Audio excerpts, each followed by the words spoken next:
Hey, my friends, welcome to this week's episode. It is February and we are talking about relationships this month. This is so important. If you have listened to any of my podcasts and you are struggling with a relationship that you want to stay with, that you know is healthy, today's episode is one relationship killer.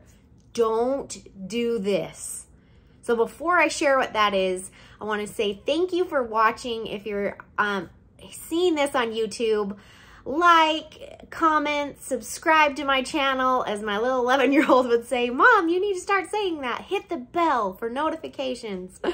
And if you're listening on my podcast, thank you so much. I would truly love a review. So on that note, let's jump in. What is the relationship killer?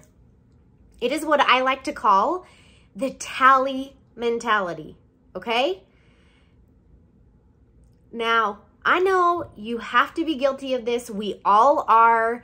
We feel like I'm doing this, and this, and we keep track. We're tallying it up like a tally mark, right? And we're looking at what they're doing, and they are not getting the same amount of tally marks that we are. And we are left frustrated, upset, feeling like this is unfair, it isn't balanced. Have you felt like that? Does that sound like you? It's very easy to fall into the tally mentality when it's not the brand new blooming relationship that you're both investing all this time and energy in. I love Tony Robbins. If you've been listening to my stuff for a while, you know I love to quote him. He says something along the lines of, if you don't want your relationship to end, treat it like you did in the beginning. And that is so powerful. Specifically today, when you were dating somebody, you overlooked things. And I want to speak to red flags before we keep going, because if you are in a relationship that is emotionally abusive, physically abusive, any way detrimental to your spirit, to your soul, to your body, to you as a person, seek a safe person and get help. There's numbers you can call, abuse hotlines, and people that can show up for you and help you. So if you are in an unhealthy relationship that is not going to go anywhere, no matter what you try, no matter what you do, and you know that in your heart and soul, this tally mentality isn't applicable to you, and you want to get out of that relationship and move forward, and you deserve peace and happiness and growth, and to be with a partner that wants to see that in themselves, and that will then inspire you to want to grow. Not when you're in a relationship with somebody and they're pointing out, well, you're not doing this, you're not doing this. You know, being criticized is very demeaning and deflating and discouraging. It takes a lot out of you. I can speak to that. And if you are struggling with that, I just wanted to put that out there. If you're tender, then this might not be as applicable or applicable at all to you. But if you are in a relationship and you're in it for the long haul, and you know that it's healthy, but it has its ups and downs, and you want to make it better, and you're starting to keep track of all the stuff you're doing, then stop doing that. Okay? That tally mentality, as I would like to call it, is a killer. It will erode and totally start you on a path that you do not want to go down. You come to a relationship to give, not to get back. And getting back is a bonus. It's like, wow, they're doing all these things for me. But think about it. You have relationships with people. You want to give to those people that are showing up and giving to you, right? So just like the honeybee wants to go to the flower, not the vinegar, like, come on. Nice attracts nice, and bitter repels it. So remember that. If it's hard for you, I'm going to be giving you a homework assignment this week, because 2022 is about transformation. You know, we can lick our wounds. We've been victims. You know, we got to get out of that. We got to move past it. We got to move forward and have growth and courage and hope. If you're struggling yourself and you need help, I do coaching. You can check out my website, CamilleBauer.com. Click on mentoring, and then you can hit a free session up and with me and see if, you know, how we can partner together. And I would be honored to help you if you're struggling and you need that extra help. But find safe people in your life. Okay, I want to read you this quote. It is by Tony Robbins. It says, the only way a relationship will last is if you see it as a place to go, to give, and not a place you go to take. That's powerful. And I know I have fallen into that guilty ring where, you know, you get busy with kids, with life, with work, and you're just like, I'm doing all these things. But you honestly don't know what is going on with your partner, right? Sometimes when life's busy and frustrating. So like we talked about last week, communication is key. And if you're feeling like you need them to show up for you more, then remember that phrase that we talked about. It would mean a lot to me if, and then lay it out there. But don't make that conditional upon what you're giving based upon what you're getting. You know people like that, right? Relationship suckers, where they just suck and take and take and take and take, and you're drained and exhausted and maybe even criticized, and you don't want to give, okay? Think about it. Flip the role. Love that person for what they bring and what they're giving. And at the end of the day, we're all just trying our best, right?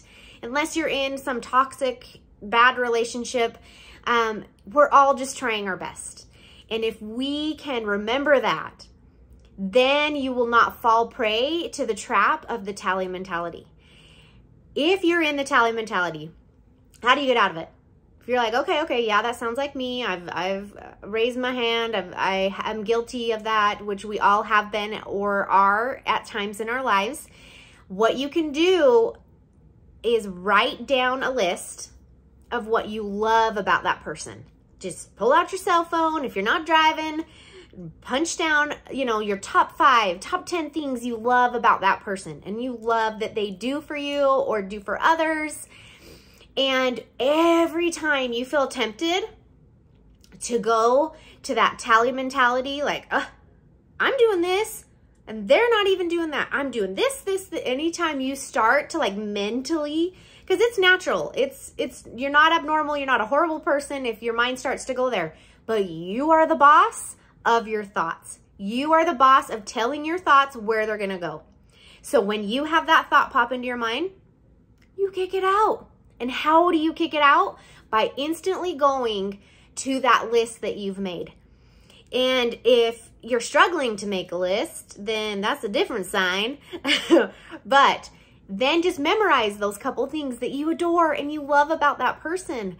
And I have found in my life and in my relationships, even with my children, is huge. When you feel like you want to go and get frustrated, but first saying the things you love and rehearse that in your mind, and then you're in a better mental state and place to be able to share where you're at. And you're not accusatory, you're not blaming.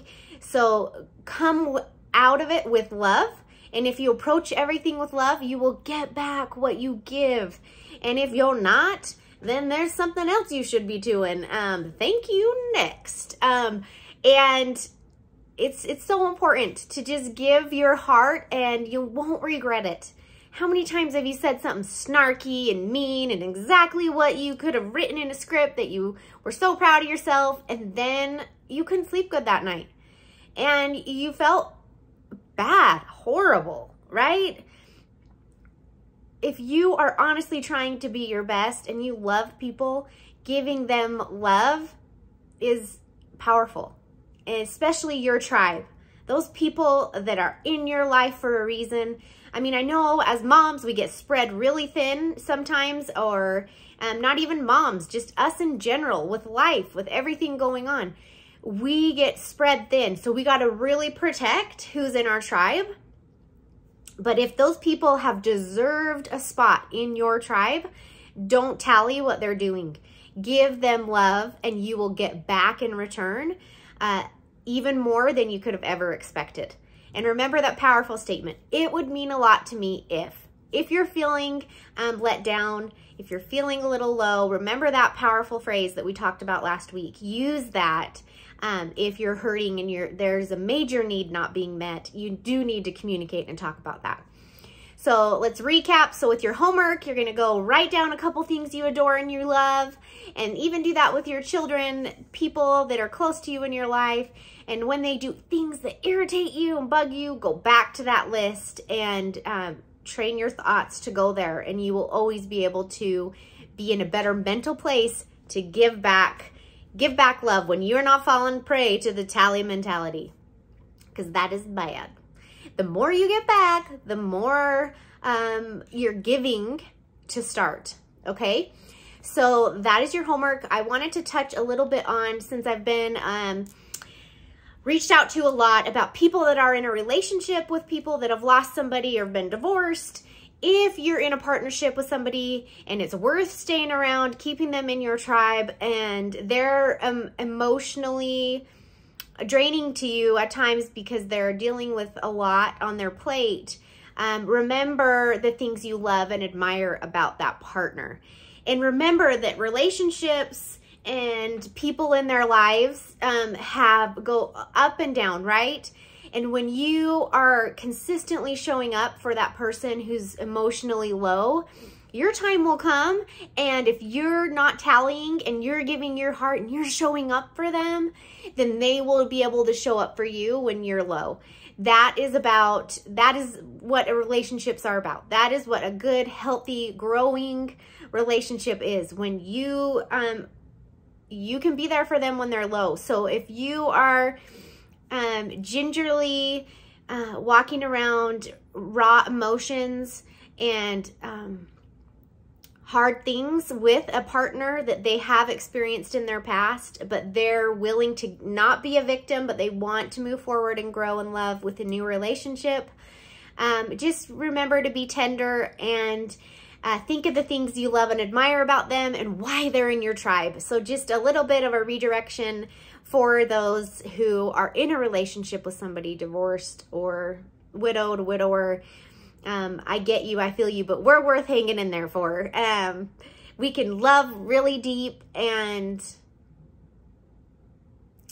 anyway, I love you guys. I'm grateful we could talk this week about a relationship killer. Next week, we're going to be talking about one myth in relationships you should not believe. So stay tuned for that, and I hope you guys have a beautiful week.